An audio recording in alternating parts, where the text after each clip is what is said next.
ini ialah IM yang sesuai untuk korang nak buat dengar lagu ataupun nak buat main game. So guys, ini ialah Celeste Wyvern Pro. Dan brand Celeste ni ialah sub-brand daripada brand Kinera, di mana Kinera ni dia keluarkan pelbagai jenis barangan-barangan audio, iaitu IM yang lebih ke arah harga cukup-cukup premium dan sangat-sangat berkualiti lah. Dari segi spek dia ada 10mm LCP diaphragm dynamic driver dengan dia punya pin dia yang jenis 78mm 2-pin connector. Punya sensitivity dia ialah 105dB dan dia punya impedance dia cuma dalam 32 ohm saja. Dari segi design IM ni, dia punya material dia jenis resin material. Dari segi dia punya bentuk dia ni memang cukup-cukup ergonomik lah. Kalau korang tengok design ni memang dia akan fit dekat telinga dengan cukup-cukup baik sekali. The overall fitting untuk IM ni memang sangat-sangat selesa. Dalam kotak dia akan bagi sekali silver plated copper braided cable. Dia punya interface dia jenis 0.78 2-pin connector. Dan kalau korang tak suka kabel ni, korang still boleh tukar ke kabel yang berlainan. Dan kabel ni ada dua version, yang satu yang tak ada boom mic dan satu lagi ada boom mic. Dan kalau yang version ada boom mic ni pun actually korang boleh cabut dia punya boom mic lah kalau korang tak nak guna. Dan korang pun boleh dengar lah dia punya microphone quality untuk boom mic dia.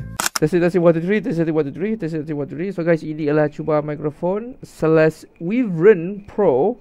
Cubaan 1 2 3, cuba cubaan 1 2 3, cuba cubaan 1 2 3. So mic ni korang boleh detachable lah. Boleh cabut dia punya mic ni. So nanti korang boleh pakai macam biasa lah. So ini memang sesuai lah untuk korang nak buat main game kan. Dah ada tersedia boom mic. Memang sangat function.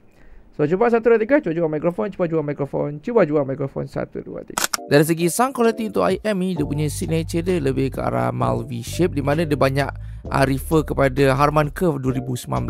So bass dan treble dia ada sedikit enhance dan dia punya mix tu ada sedikit tenggelam lah. Tapi bagi saya dia punya detail itu taklah terlampau hilang sangat lah. Bass dia boleh bagi good amount of sub bass, rumble cukup bagus. Dan bagi saya dia punya bass ni tak terlampau overpowering sangat. Mix macam dia still ada vokal cukup-cukup bagus, cuma dia ada sedikit tenggelam lah, sedikit saja. Treble pun dia boleh bagi good amount of sparkle. Detail pun dan juga boleh bagi cukup-cukup bagus lah. Dia tak over sangat lah. Dari segi dia punya technicalities, dia punya soundstage, separation, imaging, average saja. Dia punya soundstage memang cukup-cukup wide. Dia boleh bagi gaming experience yang cukup-cukup bagus. Imaging pun dia boleh bagi precise. Tapi dia punya dari segi dia separation bagi saya so-so sajalah. So untuk overall sound quality dia ni memang cukup-cukup enjoyable dan dia memang bagus lah untuk either nak dengar lagu ataupun nak buat main game. So guys, secara konklusinya Celeste Wyvern Pro ni dengan harga dalam 100 lebih saja memang cukup-cukup murah. Dengan korang boleh dapat sekali dengan ada tambahan boom mic. So IM memang cukup-cukup nice lah dengan harga ditawarkan. So kalau korang berkenan, boleh dapatkan sekarang.